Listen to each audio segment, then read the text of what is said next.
Welcome back. The World Health Organization, has responded to the decision by newly inaugurated President Donald Trump, the US president, to pull his country out of that organization. It says this is regrettable, especially because the US is a founding member of the WHO, which was launched in 1948. It serves more than 190 countries. In the meantime, the African continent faces a series of recurrent and ongoing health threats. Let's take you live now to Davos in Switzerland, where the World Economic Forum is underway, and bringing Dr. Kaseya. He is the Director General at the Africa Centers for Disease Control and Prevention. Dr. Kaseya, it's a great pleasure having you on the program. Shall we begin with that decision by the new US President, Donald Trump, to pull the US out of the WHO? What are the implications here? Thank you for having me.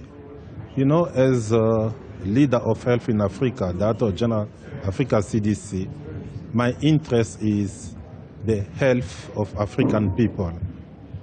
And the US is the main partner that we have in Africa.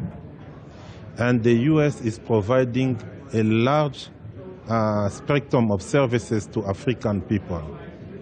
And I think it's time for us to understand the decision that is made and to see how we can overcome this challenge for African people. It's in line, though, isn't it, with the kind of stance globally that Donald Trump has been taking and has been saying in his campaign speeches he would be taking, of an America First approach to his term in office?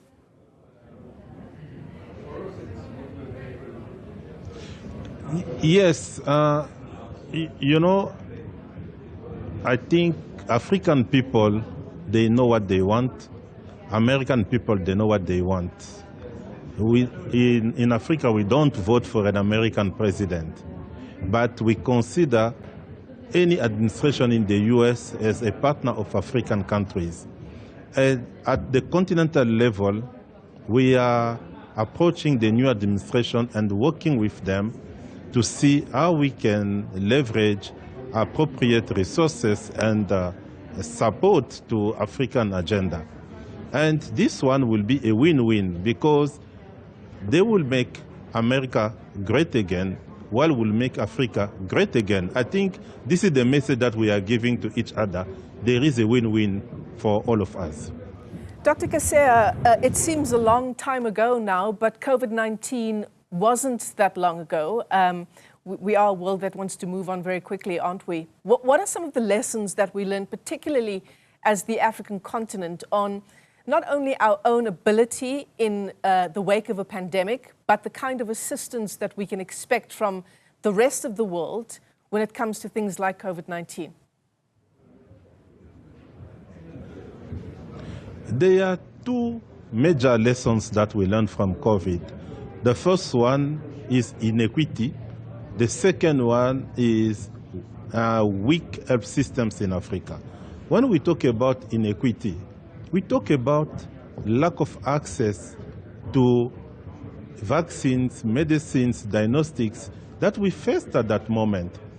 And when we talk about weak health systems, we know that our continent was not prepared. This is why we decided at continental level, and our head of state, they make a clear decision first to support the agenda of local manufacturing of our health commodities. And we are moving with this agenda. Second, to build strong surveillance system with decentralized laboratory network, because we want to know what is happening where and when. And third, to build strong capacity in terms of human resources to be able to manage all of these outbreaks that we are facing.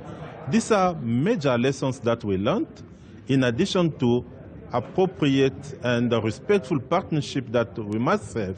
I think it's time for us now to consider that Africans, Europeans, Americans, we are all human beings, and we all want to have access to medical countermeasures at the same time when there is an outbreak. And of course, it didn't end with COVID-19 for the African continent, Dr. Kaseya. There's been recurring emerging outbreaks and public health threats on the continent: Ebola, Marburg, Mpox, to name just a few?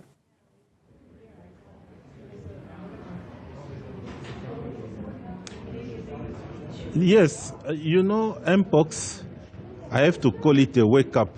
After COVID, Mpox is a major wake-up for the African continent. It's the first time that Africa, through Africa CDC, has to declare a public health emergency of continental security. Even before WHO declaring that at international level. It means first, we have strong experts who can sit, analyze data, and recommend the decision to the Director General. The second one is we managed for the first time to put in place one team, we call it Incident Management Support Team, that developed the Continental Response Plan with one budget.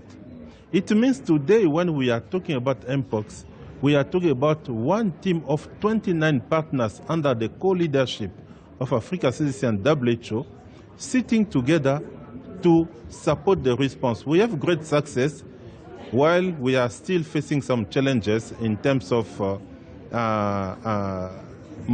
morbidity and mortality in some countries. But we made a lot of success based on the approach that we decided to adopt.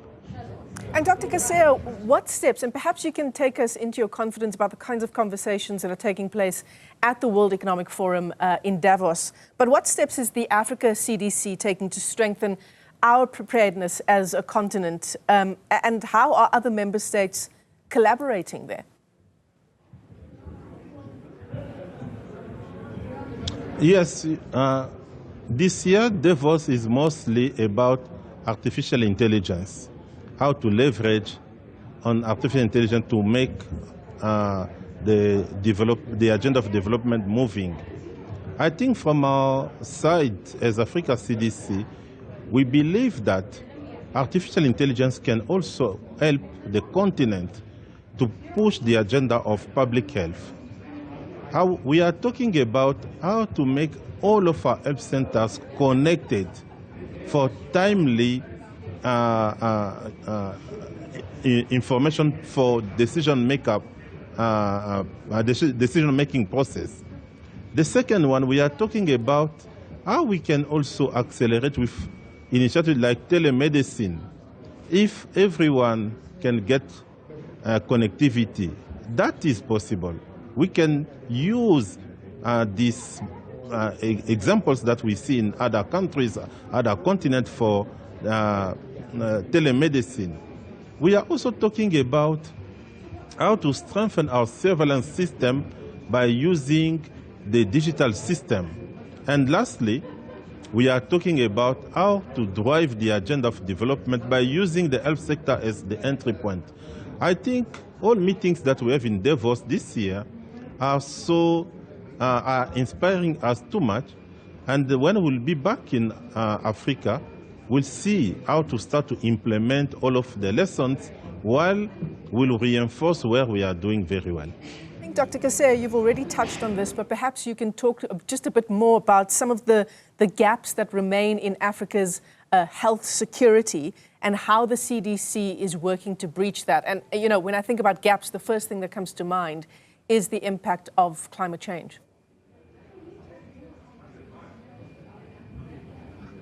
We have a number of gaps or barriers for the health security in Africa.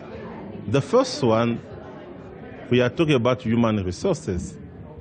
As you know, we have a gap of 5 million health workers in Africa.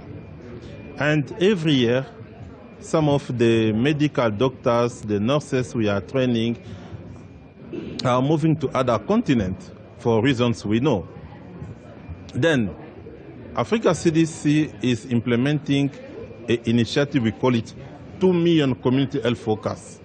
This community health workers will be the bridge between communities and the health centers to support our communities to get access to appropriate care.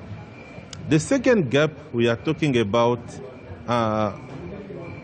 access to medical countermeasures. It means medicines, vaccine, and diagnostics. We know that we are not at the level of 60% we are targeting for 2030, but the agenda supported by Africa CDC of local manufacturing is moving. But I still consider that as a gap till when we'll achieve the target. And the third one, we are talking about the domestic resources in Africa. And as you know, we are depending almost at 90% of what is coming from external partners.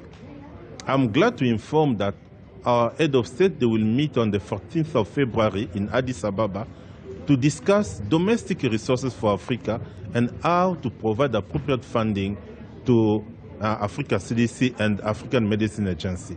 I think all of these initiatives will help Africa to have strong surveillance system in place and to prevent, even to respond to outbreaks every time that we can have this event in Africa. Dr. Jean Kaseya, let me thank you for your time. Live to us there from the World Economic Forum. He is the DG of the Africa Centers for Disease Control and Prevention in Africa.